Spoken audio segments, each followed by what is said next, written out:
In the last tutorial, I quickly showed how to use patterns to speed up your model development. In this tutorial, I will show you how to use design sets.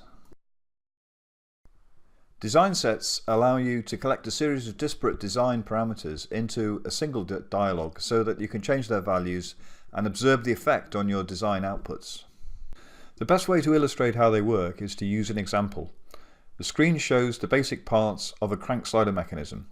Its job is to push a pack with a specified maximum velocity into a hole, say. The pack is on the right and weighs just over 1 kilogram. The mechanism is driven by a cam, which in turn is driven by a motor.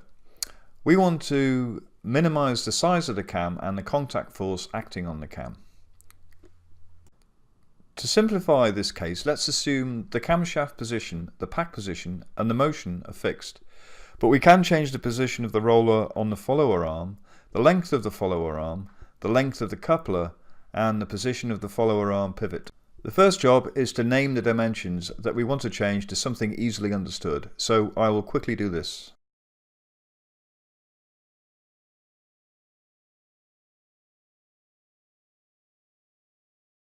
So we have the coupler length, the rocker pivot X, the rocker pivot Y, the roller angle, and the roller radius.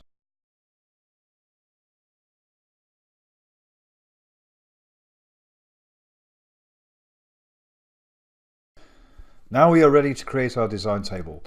So first add the function block and then add all the dimensions that we have just renamed. First, I need to add a parameter frame for each dimension. So unlock the design set and hit the green button 6 times. Then add each dimension by clicking on them. The dimensions' names will appear in the active parameter frame.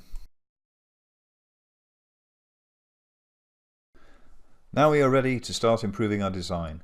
We need some figures of merit to show we are heading in the right direction. I have chosen the cam's pressure angle and the cam contact force, which are shown in the plot. So now I can start changing the dimensions in the design set using the scroll button. You can see that as I do this, the graphs are updated instantly. This shows the efficient solving of kinematic equations that MechDesigner uses comes into its own when optimizing designs.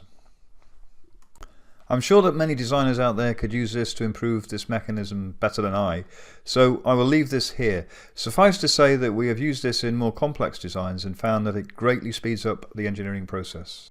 So that's a very quick run through design sets in MechDesigner.